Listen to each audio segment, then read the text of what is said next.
They're all working together. When we go down to the Senate, we're all working as a team. We have one goal. As you make? We want them to get ready to go out in the field, be ready to work the day they get out of school, get all the skills and everything down that they're going to need to actually work in the hospitality industry. This looks amazing, guys. We're doing a carbonara vegetable, chicken parmesan, and we're doing a Tuscan pork. We're doing risotto with mushrooms. Our pastry people are doing amaretto cake. You can't go wrong with focaccia. So pastry's doing it, culinary's doing it. We're making some focaccia bread.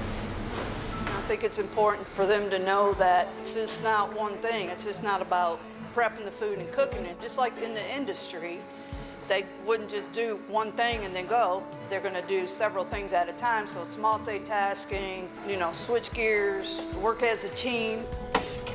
You get a sense of accomplishment when something of that kind of magnitude goes to success.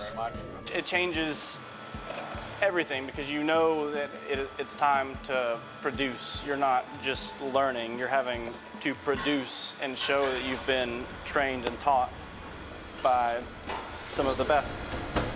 Getting to prep and plan and travel with the class was probably the most fun thing. It was nice to be able to kind of share experiences and build bonds. And that's why I'm here, is to see the students succeed. So the reaction of the Senate was great to hear because I know that, hey, I'm really touching these students. I'm making sure that they're ready to go out and do something else. I do have a bunch of awesome students. They know when to step up and to really make me proud.